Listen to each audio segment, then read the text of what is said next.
Jemaat yang dikasihi Tuhan Yesus Kristus, Shalom. Seluruh presbiter yang bertugas mengucapkan selamat beribadah di hari Minggu ketiga sesudah Epifania. Kiranya ibadah yang kita lakukan saat ini berkenaan di hadapan Tuhan. Pemberita firman pada hari ini adalah Pendeta Inyoman Jepun. Jemaat Tuhan, mari kita bangkit berdiri. Muliakanlah nama Tuhan dalam puji-pujian dan sorak-sorai karena kasih setianya yang tak berkesudahan.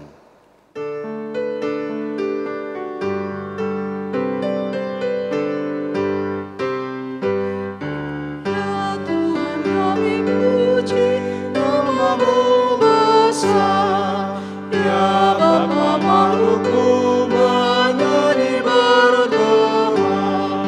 Langit warna laut bersyukur semua, malaikat segenap memuji Dikau jua. Kemuliaan-Mu tetap senantiasa.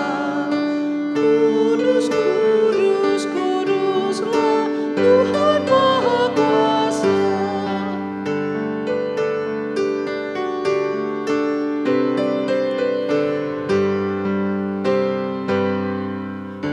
Para rasul di surga kemuliaan-Mu, serta nabi dan martir mengagungkan-Mu. Gereja yang menangkan, yang diperjuangkan, mengaku nama-Mu, nadanya berkumandang. Terpuji rahmat-Mu di bawah dan di atas, ya Bapa yang kekal, kasih-Mu tak terbatas. Bapak Ibu Saudara, mari tabiskan ibadah ini. Pertolongan kita adalah dalam nama Tuhan yang menjadikan langit dan bumi.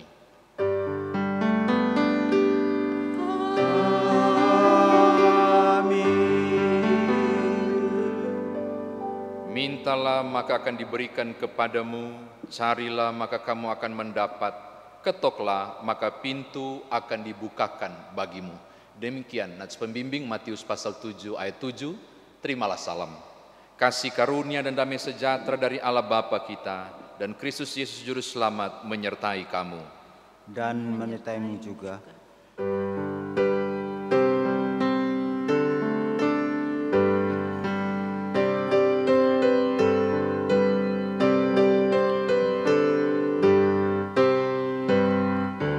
Tuhan Allah hadir pada saat ini, hai sembah sujud di sini. Diam dengan hormat, tubuh serta jiwa, tunduklah menghadap Dia. Marilah umat-Nya, hatimu serahkan dalam kerendahan. Tuhan Allah hadir yang dimuliakan dalam sorga Siang Maha. Suci, suci, suci untuk selamanya, dinyanyikan malak sorga. Ya Allah, terimalah pujian jemaat beserta malaikat. Umat Tuhan, silakan duduk. Jemaat Tuhan, mari berdoa kepada Allah. Ya Bapa Maha Kuasa, kami bersyukur atas pertolongan dan berkat-Mu yang kami terima dalam kehidupan selama sepekan yang lalu. Memulai kehidupan kami di pekan yang baru ini, Kami datang untuk beribadah, bersujud sembah, dan memuji nama Tuhan. Layakkan kami dan berkenanlah atas ibadah ini, sembah sujud dan pujian yang kami panjatkan kepadamu. Kami pun sadar dan mengakui segala dosa dan kejahatan kami, baik yang disengaja maupun yang tidak, baik yang tampak dalam sikap dan laku kami, maupun yang tersembunyi di pikiran dan hati kami. Berilah kami pengampunan dan damai sejahtera-Mu ya Bapa, serta baharulah hidup kami oleh Roh Kudus-Mu, sebab hanya oleh rahmat-Mu, ya Bapa, dan dengan memandang kepada Yesus Kristus, kami bersyukur atas kasih setia dan pengampunan-Mu yang nyata dalam hidup kami sampai hari ini. Ajarlah kami untuk mengikuti teladan kasih-Mu, serta melakukan firman dan kehendak-Mu sebagai saksi-saksi yang setia di sepanjang hidup kami, sehingga melalui kami banyak orang akan memuji dan memuliakan nama-Mu. Dalam nama Tuhan Yesus kami telah berdoa. Amin.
Saudara umat Tuhan, kita mau mendengarkan firman Tuhan, karena itu mari berdoa memohon bimbingan Roh Kudus.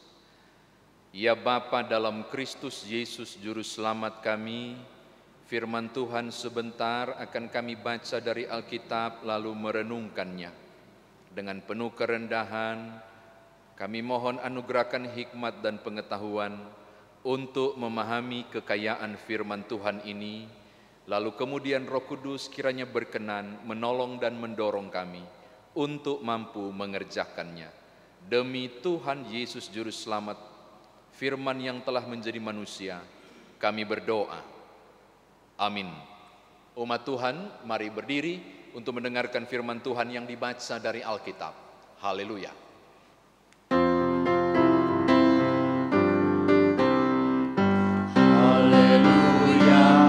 Haleluya, nama Tuhan terpujilah. Haleluya, haleluya, nama Tuhan terpujilah.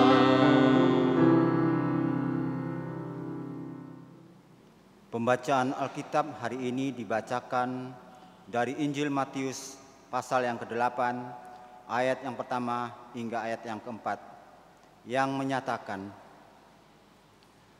setelah Yesus turun dari bukit, orang banyak berbondong-bondong mengikuti Dia. Maka datanglah seorang yang sakit kusta kepadanya, lalu sujud menyembah Dia dan berkata, Tuan, jika Tuan mau, Tuan dapat mentahirkan aku. Lalu Yesus mengulurkan tangannya, menjamah orang itu dan berkata, aku mau, jadilah engkau tahir. Seketika itu juga tahirlah orang itu daripada kustanya. Lalu Yesus berkata kepadanya, ingatlah, jangan engkau memberitahukan hal ini kepada siapapun. Tetapi pergilah, perlihatkanlah dirimu kepada imam dan persembahkanlah persembahan yang diperintahkan Musa sebagai bukti bagi mereka. Demikian pembacaan Alkitab. Hendaklah firman Tuhan diam dengan segala kekayaannya di antara kamu, dan ucaplah syukur kepada Allah.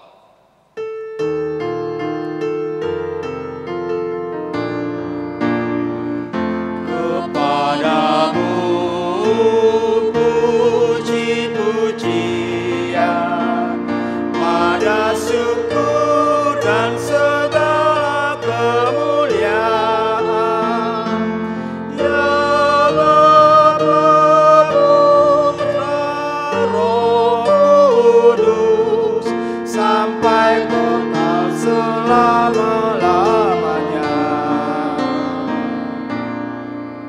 Silakan duduk.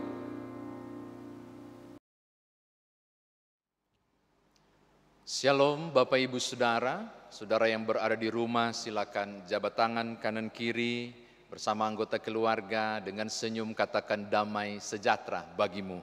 Bapak Ibu Saudara kekasih di dalam Tuhan, ada beberapa catatan yang saya mau bagikan kepada saudara berdasarkan bacaan kita saat ini mengenai bagaimana Yesus menyembuhkan orang lumpuh, orang kusta. Matius pasal 8 ayat 1 hingga ayatnya yang keempat. Yang pertama Bapak Ibu, secara pemahaman iman jika merujuk Alkitab misalnya di dunia perjanjian lama, orang menganggap penyakit kusta ini merupakan bentuk kutukan atau hukuman dari Allah. Saya mengajak saudara misalnya merujuk bilangan 12 ayat 1 sampai 10 itu tentang Miriam dan Harun yang mau memberontak lalu Tuhan menghukum mereka dengan penyakit ini. Atau kalau saudara melihat misalnya 2 Tawarik 26 ayat 16 sampai 23, ketidaktaatan Raja Uzia membuat dia juga mengidap penyakit kusta. Lalu di sisi yang lain dari segi kesehatan dan kemasyarakatan yang berhubungan juga dengan keimanan, penyakit kusta ini disebut sebagai penyakit yang najis. Sehingga melalui ketetapan imam orang itu akan diasingkan. Perhatikan Bapak Ibu, ini menarik kasihan, menarik dan menyedihkan. Yaitu kalau orang yang sakit kusta itu oleh imamat pasal 13, mereka diperintahkan oleh imam untuk menjauh dari komunitas masyarakat. Mereka disingkirkan, mereka diasingkan di pinggiran kota. Ini yang terjadi. Lalu mereka diminta untuk menghidupi diri sendiri. Tidak ada yang bantu mereka Bapak Ibu. Mereka di pinggir kota, disingkirkan, lalu mereka harus menghidupi diri sendiri. Sesekali keluarganya akan bantu. Sesekali barangkali akan datang rantangan untuk membawa mereka makan. Tapi sudah pasti karena penyakit kusta tidak tersembuhkan, suatu saat akan menjadi titik bosan. Lalu keluarga akan mulai meninggalkan mereka. Lalu satu-satunya cara untuk menyambung kehidupan, mereka mengemis. Mereka akan masuk ke kota dengan pakaian yang ditutup supaya enggak kelihatan, lalu mulai mengemis. Itu kondisinya. Itu yang terjadi ketika orang mengalami sakit kusta Bapak Ibu, diasingkan. Mereka sakit secara sosial, tapi juga nista secara iman. Mereka diasingkan oleh lembaga keagamaan, tapi juga dipinggirkan oleh lembaga sosial kemasyarakatan. Ini yang dialami oleh orang itu. Lalu menurut pembacaan Alkitab kita, tiba-tiba di tengah rombongan orang yang berbondong-bondong mau melihat Yesus, ayat 2 mengatakan, datanglah seorang yang berpenyakit kusta itu. Saya mau ajak saudara, ada 4 catatan yang saya mau bagikan dengan saudara. Perhatikan, yang pertama, orang itu, lihat ayat yang kedua. Dia sujud menyembah, dia sujud, lalu sujud menyembah dia dan berkata, saya suka menggunakan istilah menarik yang ditulis, sujud menyembah. Dia datang dengan kerendahan, dia mengemis kepada Tuhan, dia hopeless, sudah tidak ada harapan lagi. Dan ketika dia dengar tentang Yesus yang luar biasa, dia barangkali berpikir, inilah satu-satunya pribadi harapan saya. Maka yang dia buat adalah dia turun setara tanah. Dengan kata lain, permohonan dalam kerendahan. Si kusta datang dengan penuh kerendahan, memohon belas kasihan. Perhatikan, dia datang kepada Tuhan dengan penuh kerendahan. Dia tidak bicara apa salahku sampai Tuhan menghukumku dengan kusta ini. Oh enggak, dia turun ke bawah, sangat rendah dan memohon belas kasihan. Oke, ini catatan yang pertama. Yang kedua, tolong lihat ayat kedua. Masih ayat kedua. Ada kalimat menarik ini. Tuhan, jika Tuhan mau, Tuhan dapat mentahirkan saya. Jika Tuhan mau. Saudara perhatikan, kalimat jika Tuhan mau itu punya dua aspek. Jika Tuhan mau. Aspek pertama adalah keyakinan iman. Ketika dia bilang jika Tuhan mau, berarti dia yakin Yesus mampu menyembuhkannya. Imannya meyakini Yesus pasti menyembuhkannya. Maka dia datang kepada Tuhan dan berkata, jika Tuhan mau. Kalimat jika Tuhan mau itu punya makna keyakinan iman. Dan iman itu dia katakan, jika Tuhan mau, Tuhan dapat menyembuhkan saya. Dikatakan dengan begitu yakin. Aspek kedua, jika Tuhan mau, kalau tadi bicara soal keyakinan iman, ini bicara soal kesadaran iman. Alias tahu diri, aku ini berdosa, aku ini tidak layak. Engkau mampu melakukan perkara itu. Apakah engkau mau? Saya barangkali tidak layak untuk mendapatkan kasih karunia itu. Makanya dia bilang, jika Tuhan mau. Jadi soal Tuhan mampu memulihkan, sudah pasti. Tapi apakah Tuhan mau melakukan untuk dia? Ini cuma soal kasih karunia. Jadi dia bilang, jika Tuhan mau, itu punya makna, dia sadar betul. Bahwa kalau dia disembuhkan oleh Yesus, itu cuma belas kasihan. Bukan karena kelayakannya. Maka dia menyebut jika Tuhan mau punya makna, aku ingin engkau berkenan melakukan perkara itu. Saudara, ini catatan saya yang kedua. Yang ketiga Bapak Ibu, tolong lihat kalimat Tuhan dapat mentahirkan aku. Bapak Ibu, saya senang karena Injil Matius ini ditulis untuk orang-orang Yahudi. Dan Matius tidak menggunakan istilah engkau dapat menyembuhkan aku. Dia enggak gunakan kata menyembuhkan, tapi dia menggunakan kata mentahirkan. Saya mau kasih tahu saudara, sangat berbeda arti sembuh dengan arti tahir. Kalau sembuh secara fisik sudah dinyatakan sembuh. Tapi apakah di mata Tuhan kenajisannya itu hilang? Itu hanya ditentukan oleh imam. Makanya tidak heran kalau pada ayat yang keempat Tuhan Yesus bilang lapor ke imam. Karena imamlah yang secara lembaga melegitimate bahwa orang ini sudah tidak najis dan bisa beribadah lagi kepada Allah. Imamat pasal 14 ayat 1 sampai 21. Itu dituliskan begitu jelas bahwa tiap orang yang najis dapat pemulihan itu melalui pernyataan lembaga keagamaan. Dalam hal ini imam. Menariknya dia bilang, jika engkau mau, engkau dapat mentahirkan aku, bukan menyembuhkan aku. Seakan di situ juga ada pengakuan yang bisa kemudian membuat aku layak di hadapan Allah. Cuma engkau Yesus. Penting Bapak Ibu. Ini kesadaran si orang yang menyakit kusta ini. Dia butuh ditahirkan supaya kenajisannya benar-benar hilang. Ini catatan saya yang ketiga. Yang keempat, oh ini menarik. Ayat yang ketiga, tolong lihat. Lalu Yesus mengulurkan tangannya, kalimatnya bagus ini, menjamah orang itu dan berkata, aku mau, jadilah engkau tahir. Wow, Bapak Ibu, tolong bayangkan ya, ketika saya mengucapkan kalimat ini, saudara tolong bayangkan. Orang itu sedang berpenyakit kusta, dagingnya itu ada lendir-lendirnya, barangkali ada beberapa bagian yang sudah lepas, saya tidak tahu. Lalu tiba-tiba ada satu tangan yang datang lalu menjamahnya. Tolong bayangkan ini. Hal itu tidak boleh dilakukan.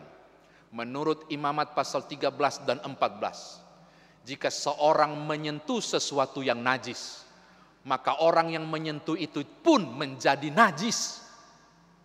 Maka tidak heran si kusta ini tidak pernah merasakan sentuhan orang lain. dan tidak pernah merasakan jamahan orang lain.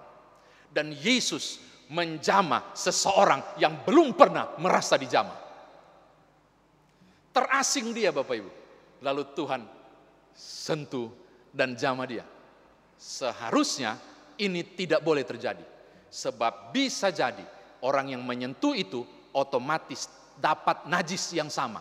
Dan dia tidak layak juga secara keagamaan. Tapi ini menarik. Yang jamah penyakit kusta ini bukan orang biasa. Tapi pribadi agung yang suci. Maka ketika yang suci ini menyentuh yang najis, justru terjadi sebaliknya. Yang najis ini menjadi kudus dan ditahirkan. Saudara lihat, ini perbedaan yang besar. Bukan Yesus tajangke atau tiba-tiba kenajisannya berpindah pada kekudusan Allah. Enggak, justru si najis ini benar-benar mengalami pemulihan. Saya mau katakan ini sangat penting. Ketika Sang Maha Kudus menjamah, sesuatu yang tidak layak menjadi dilayakkan. Saya kira demikian firman Tuhan ditafsirkan bagi kita. Nah sekarang bagaimana kita membawa dalam kehidupan beriman kita? Yang pertama, saya kira saudara dan saya perlu belajar pada seorang penyakit kusta ini yang mencari Yesus untuk beroleh penyembuhan. Maaf Bapak Ibu, berapa banyak di antara saudara dan saya yang barangkali, tolong diingat-ingat di tahun 2020, ini terus masuk 2021 tanggal 24, tolong ingat-ingat di tahun-tahun lalu, berapa banyak saudara meminta kepada Allah dengan tuntutan, orang mau bilang bahkan dengan babangke-bangke, Tuhan kurang apa saya melayani, Tuhan bukankah baik-baik rumah tanggaku, bukankah sudah kukerjakan kehendak-Mu, mengapa kau bla bla bla bla, mengapa Tuhan izinkan dan saudara baca. Seakan aku dan engkau merasa paling layak di hadapan Tuhan. Saya mau bilang kepada Bapak Ibu, orang kusta ini memberi teladan yang luar biasa. Di dalam kenajisannya, dia tahu diri. Yang dia buat adalah merendah setara tanah dan bilang, aku mohon, kasihanilah aku yang berdosa ini. Bukan aku mohon, berkati semua dan pulihkan. Karena kurang apa saya melayani di hadapan-Mu Tuhan. Oh enggak. Pribadi ini memberi teladan yang luar biasa. Mohon maaf saya mengatakan. Bapak Ibu, berapa banyak di antara saudara, termasuk saya, kita harus mengintrospeksi diri. Seakan kita paling jago di mata Tuhan. Dan Tuhan berhak melakukan sesuatu kepada kita. Saya mau katakan, kusta itu turun. Kasihanilah aku.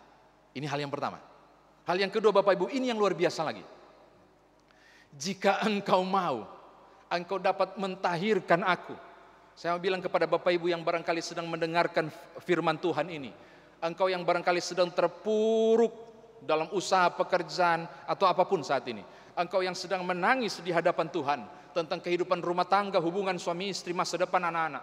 Engkau yang sedang bergumul luar biasa tentang masalah-masalah pribadi yang tak terungkapkan dan cuma Tuhan yang tahu. Saya mau bilang kepada saudara, Allah mampu melakukan segala perkara. Persoalannya, apakah Tuhan mau untukmu atau untuknya? Apakah Tuhan mau untukku atau untukmu? Ini pertanyaan penting. Maka saya mau bilang, yang aku dan engkau butuhkan di hadapan Allah, bukan pengakuan dia berkuasa, dia berkuasa. Bapak Ibu enggak akui dia berkuasa, Tuhan tetap berkuasa. Yang harus saudara bangun dalam pola pikir adalah, kalau Tuhan mau berperkara untukku, itu kasihan cuma kasih karunia. Ini soal dia mau atau tidak mau. Maka yang harus engkau dan saya buat di hadapan Tuhan adalah mengemis dan memohon kasih karunia. Kiranya engkau berkenan mau Tuhan, menjamah anakku, menjamah suamiku, memberkati usaha dan pekerjaanku. Kiranya engkau berkenan mau Tuhan. Bapak Ibu, Tuhan Maha Kuasa. Dia bisa lakukan banyak hal melampaui logika kita. Pertanyaan penting bacaan ini menyentuh saya dan menyadarkan saudara dan saya harusnya. Tuhan berkuasa. Persoalannya, Tuhan mau enggak? Ini soal kasih karunia. Ini soal kasih karunia. Jangan pernah mengatakan Tuhan tidak adil dan pertanyakan itu. Itu hak prerogatif Allah. Apakah Tuhan mau atau tidak? Menjamamu atau menjamaku? Makanya saya bicara soal belas kasihan. Permohonan belas kasihan. Terakhir Bapak Ibu. Yang ketiga, Engkau dapat mentahirkan aku. Pemulihan baik secara fisik maupun rohani itu ada di tangan kuasa Allah. Maka yang harus saudara dan saya yakini untuk percaya, kuasa dan kemampuan Tuhan itu di atas segala sesuatu.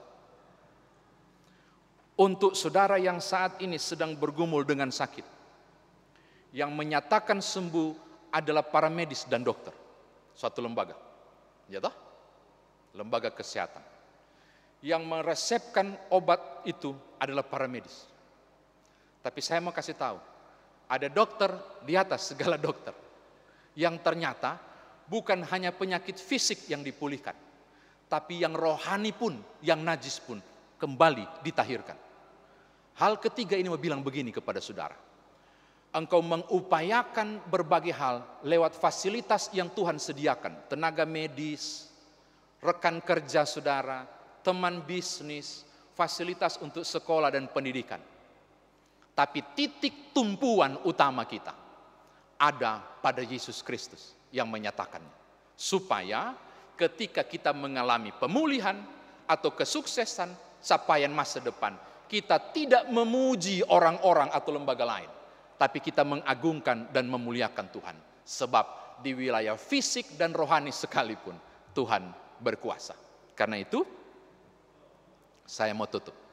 Mari menyerahkan kehidupan, perjalanan hidup saudara kepada Allah. Yakinlah Tuhan mampu melakukan segala hal. Biarkan otoritas mau atau tidak mau ada di tangan Tuhan. Tugas saudara adalah memohon belas kasihan. Tuhan berkati Bapak Ibu. Haleluya. Amin.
Umat Tuhan, mari berdiri. Bersama dengan seluruh orang percaya di segala tempat dan abad, mari kita ikrarkan pengakuan iman rasuli dengan hati dan mulut. Masing-masing kita berkata, Aku percaya kepada Allah Bapa yang Maha Kuasa, Halik langit dan bumi, dan kepada Yesus Kristus anaknya yang tunggal Tuhan kita, yang dikandung daripada Roh Kudus, lahir dari anak darah Maria, yang menderita di bawah pemerintahan Pontius Pilatus, disalibkan, mati dan dikuburkan, turun ke dalam kerajaan maut, pada hari ketiga bangkit pula dari antara orang mati, naik ke sorga, duduk di sebelah kanan Allah, Bapa yang Maha Kuasa, dan akan datang dari sana untuk menghakimi orang hidup dan yang mati. Aku percaya kepada Roh Kudus, gereja yang kudus dan am, persekutuan orang kudus, pengampunan dosa, kebangkitan daging, dan hidup yang kekal. Silakan duduk. Saudara, kita masuk dalam doa syafaat. Mari kita satu di dalam doa, kita berdoa. Segala puji, hormat, kemuliaan ya Bapa dalam Yesus Kristus, kami haturkan kepadamu, Sang Pencipta langit dan bumi, Bapa yang melakukan perkara-perkara dalam hidup kami, yang menyatakan pemulihan ataupun pendampingan, yang mengangkat kami bila jatuh, yang meredahkan badai kehidupan, atau membiarkan badai tetap mengamuk tapi menguatkan iman kami untuk menghadapinya. Engkau yang mendengar jeritan kami meminta tolong. Engkau yang berbelas kasihan bagi kami di tengah derita hidup dan pergumulan. Sepekan kami alami berbagai penyertaan Tuhan, hingga membuat kami ada sebagaimana saat ini di hari Minggu. Kami sungguh bersyukur. Firman Tuhan juga sudah kami dengar.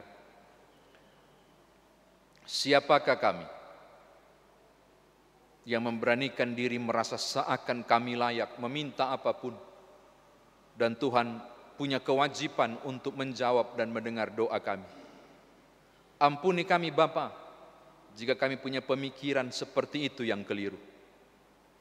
Kami dilayakkan untuk bermohon semua karena kasih karunia. Engkau melakukan berbagai hal yang baik untuk kami. Itu semua karena belas kasihan-Mu. Maka sekarang, sebagaimana orang kusta yang datang kepada Tuhan dengan penuh kerendahan, demikianlah kami merendahkan diri di hadapan-Mu dan memohon, jika Tuhan mau, Tuhan juga berkenan untuk menjawab doa dan pinta kami. Pertama, untuk pemerintah dan negara bangsa kami, berkatilah. Dengan berbagai upaya yang saat ini fokus tentang pemulihan negeri melalui vaksin, dan berbagai upaya penanggulangan kondisi COVID-19 ini, tapi juga membangun kehidupan ekonomi yang sempat mengalami kekhawatiran karena berbagai yang dampak dari pandemi ini. Bapa, kami serahkan pemerintah kami, termasuk di Sumatera Selatan dan di kota Palembang ini. Gereja Tuhan kami bawa dalam tangan kasih-Mu. Tiap karya dan pelayanan ini adalah anugerah Tuhan. Tolonglah kami, berkati tiap gereja Tuhan dan setiap pelayan di dalamnya. Tuhan pimpin, Tuhan sertai. Istimewa GPIB Jumat Piniel Palembang dalam tiap karya pelayanan yang Tuhan anugerahkan. Berkati secara khusus para presbiter, penatua dan diaken. Tuhan berkati semua tiap berbagai tanggung jawab pelayanan Tuhan berikan di masa pandemi ini. Termasuk saudara-saudara kekasih kami yang memiliki talenta yang Tuhan beri dan turut serta mengambil bagian dalam pelayanan. Baik pemain musik, pemandu lagu, tim IT dan vikaris, dan semua arak-arakan ini kiranya berkenan untuk Tuhan, menyenangkan hati-Mu, menjadi kemuliaan Allah di tiap gerak layan pelayanan yang kami lakukan kepada Tuhan. Terima kasih Bapa, sepekan akan kami lewati dengan berbagai usaha dan kerja, sekolah dan pendidikan anak-anak kami, dan berbagai aktivitas kami di masa purna bakti misalnya, dan apapun yang sedang kami rencanakan, bahkan sedang menghadapi soal dan pergumulan kehidupan. Satu pekan yang misteri ini kami bawa dalam tangan Tuhan. Berkati usaha pekerjaan kami, berkati pendidikan dan sekolah anak-anak kami, Berkati kekuatan dan kesehatan kami untuk berpulih di tengah kondisi sakit atau beroleh penghiburan karena duka cita. Tapi juga berbagai upaya yang kami buat untuk memulihkan kondisi ekonomi masing-masing keluarga. Dan beberapa rencana-rencana ke depan yang sedang kami buat. Tuhan, Engkaulah sumber masa depan, tolonglah setiap kami. Terima kasih Bapa, hamba berdoa dan menyerahkan secara khusus beberapa saudara-saudara kami yang bersuka cita karena ulang tahun perkawinan, sembuh dari sakit, ketambahan usia setahun secara pribadi, atau beberapa kesuksesan lain. Sempurnakanlah itu, dan biarlah berpulang untuk hormat dan kemuliaan nama-Mu. Ini doa kami, ini mohon hati kami, demi Tuhan Yesus Juru Selamat yang mengajar kami berdoa. Bapa kami yang di sorga, dikuduskanlah nama-Mu, datanglah kerajaan-Mu, jadilah kehendak-Mu di bumi seperti di sorga. Berilah kami pada hari ini makanan kami yang secukupnya, dan ampunilah kami akan kesalahan kami, seperti kami juga mengampuni orang yang bersalah kepada kami. Dan janganlah membawa kami ke dalam pencobaan, tetapi lepaskanlah kami daripada yang jahat.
Akan selalu berganti, kasih Tuhan tetap abadi,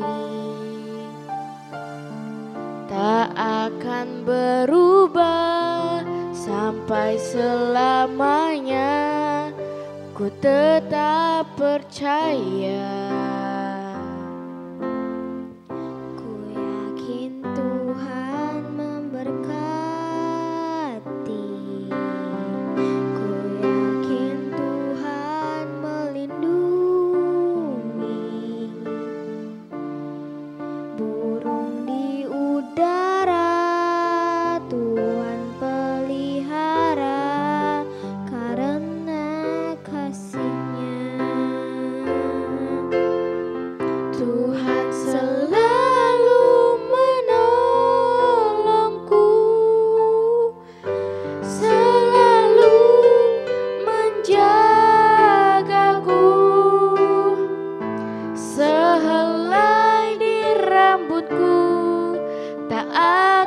Terjatuh tanpa seizinmu. Tuhan selalu menolongku, selalu menjagaku. Dia mengenyangkanku dan peliharaku seumur hidupku.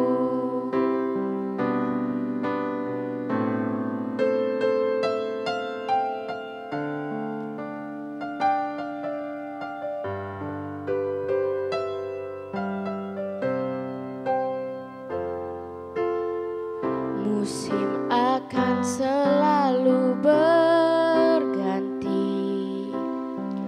kasih Tuhan tetap abadi, tak akan berubah sampai selamanya. Ku tetap percaya. Ku yakin Tuhan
selalu menolongku,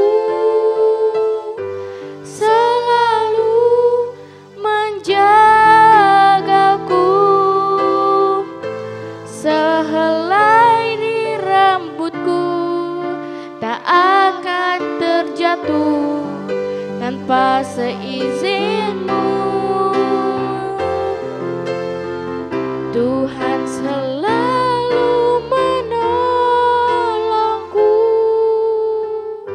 selalu menjagaku. Dia mengenyangkanku dan peliharaku seumur hidupku. Dia mengenyangkanku dan peliharaku seumur hidupku.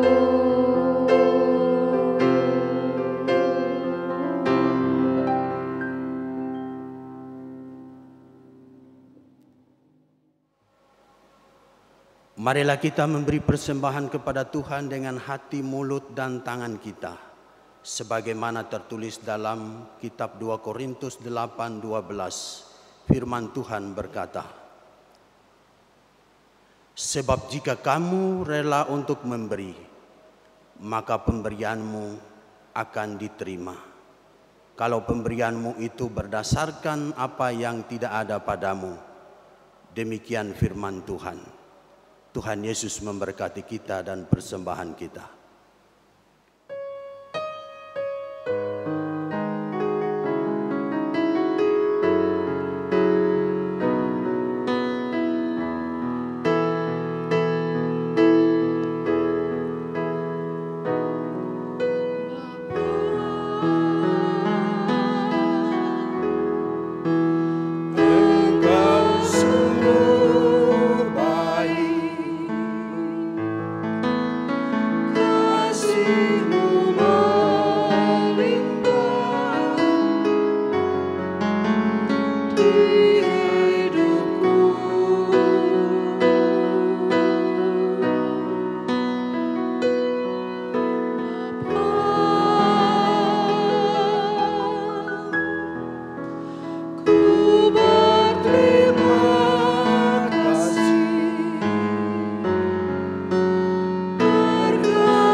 Umat memberikan persembahan syukur.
Marilah berdiri untuk menyerahkan persembahan ini kepada Tuhan dalam doa syukur.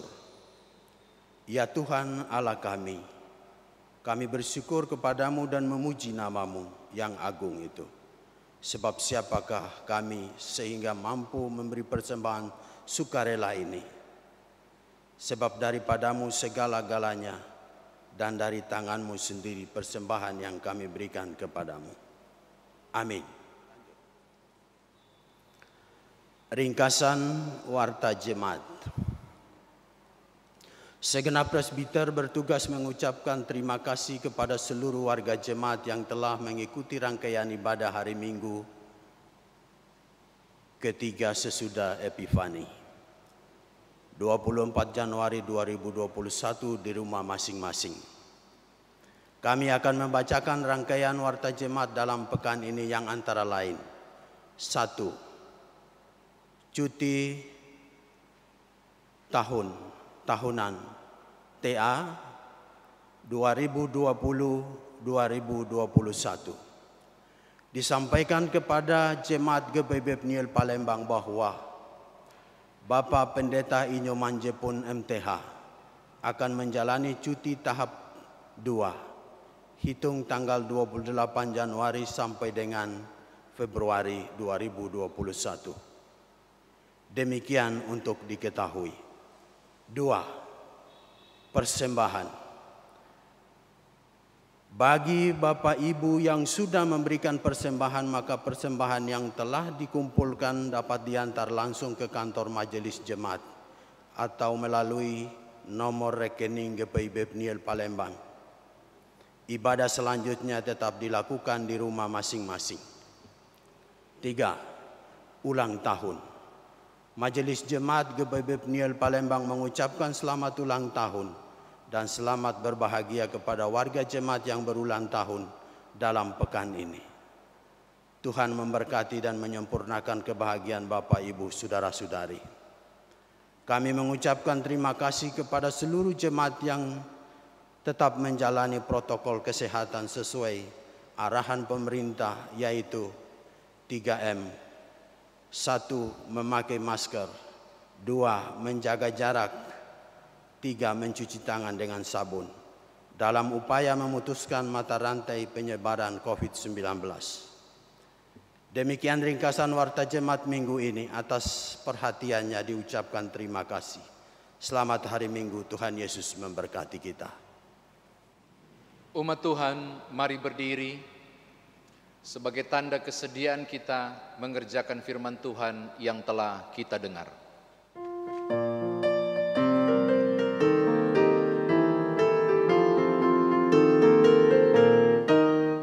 Hai, pergi dan wartakan Injil Kristus dalam karya dan dalam karsamu, baik di rumah, sekolah dan di kantor, juga di setiap waktu dan tempat. Bawa kasih dan bawa sukacita, panjang sabar serta lemah lembut. Itu sikap yang harus kau lakukan, karena Kristus nyata dalam hidupmu.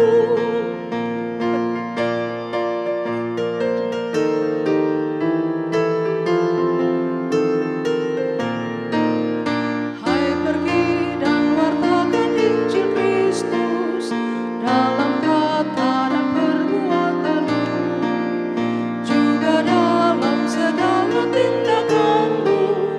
Jadilah firman Tuhan pandumu, jangan takut tegakkan keadilan dan berani berkata yang benar.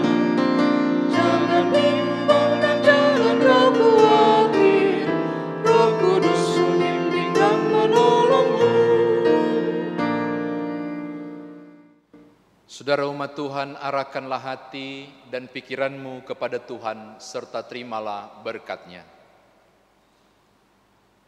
Tuhan memberkati engkau dan melindungi engkau. Tuhan menyinari engkau dengan wajah-Nya dan memberi engkau kasih karunia. Tuhan menghadapkan wajah-Nya kepadamu dan memberi engkau damai sejahtera.